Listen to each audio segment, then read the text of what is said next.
Most people have heard of dopamine, and we hear all the time now about dopamine hits. But actually, there's no such thing as a dopamine hit. And actually, the way that your body uses dopamine is to have a baseline level of dopamine, meaning an amount of dopamine that's circulating in your brain and body all the time. And that turns out to be important for how you feel generally, whether or not you're in a good mood, motivated, etc. And you also can experience peaks in dopamine above baseline. Now, this has a very specific name in the neurobiology literature, so-called tonic and phasic release. That when you experience something or you crave something really desirable, really exciting to you, very pleasurable, what happens afterwards is your baseline level of dopamine drops. Okay, so these peaks in dopamine, they influence how much dopamine will generally be circulating afterward. And you might think, oh, a big peak in dopamine, after that, I'm going to feel even better because I just had this great event. Not the case. What actually happens is that your baseline level of dopamine drops. And I will explain the precise mechanism for that.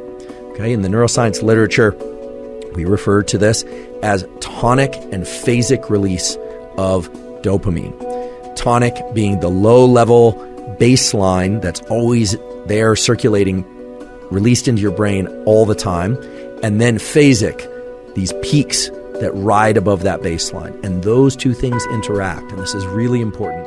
I'm excited to teach you about dopamine because dopamine has everything to do with how you feel right now as you're listening to this. It has everything to do with how you will feel an hour from now. It has everything to do with your level of motivation and your level of desire and your willingness to push through effort.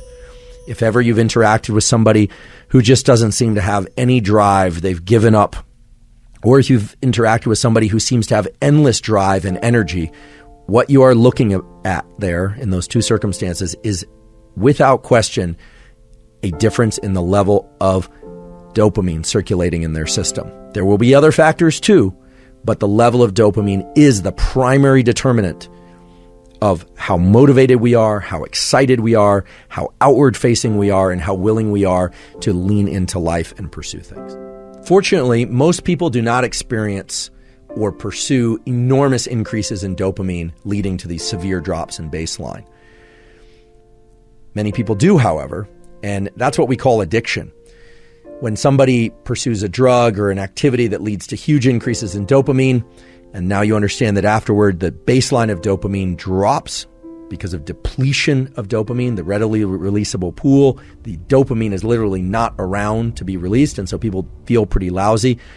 And many people make the mistake of then going and pursuing the dopamine evoking, the dopamine releasing activity or substance again, thinking mistakenly that it's going to bring up their baseline, it's going to give them that peak again. Not only does it not give them a peak, their baseline gets lower and lower because they're depleting dopamine more and more and more. And we've seen this over and over again. When people get addicted to something, then they're not achieving much pleasure at all. You even see this with video games. People will play a video game, they love it, it's super exciting to them, and then they'll keep playing and playing and playing, and either one of two things happens, typically both.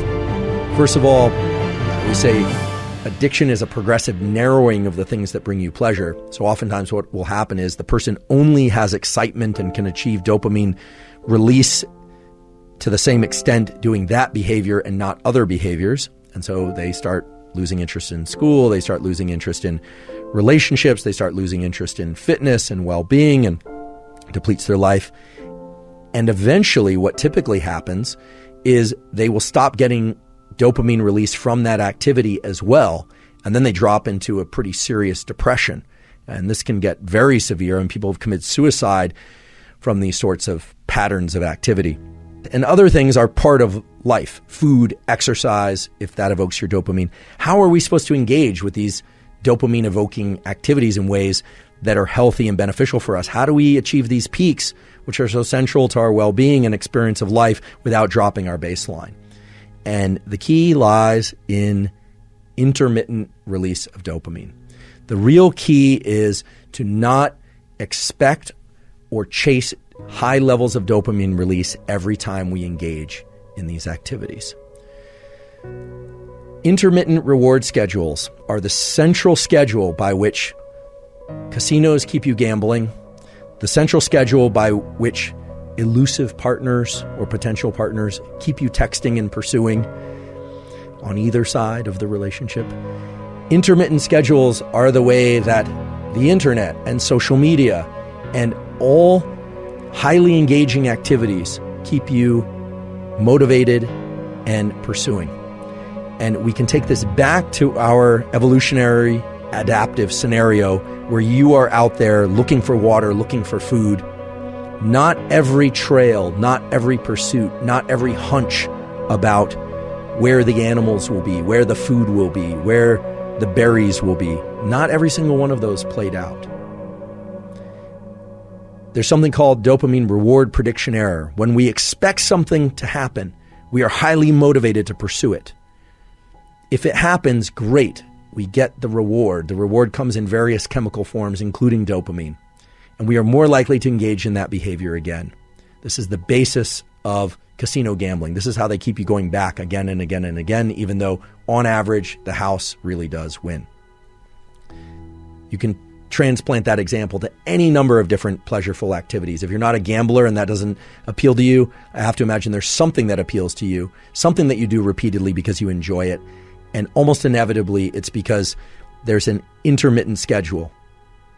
There's an intermittent schedule by which dopamine sometimes arrives, sometimes a little bit, sometimes a lot, sometimes a medium amount. Okay? That intermittent reinforcement schedule is actually the best schedule to export to other activities.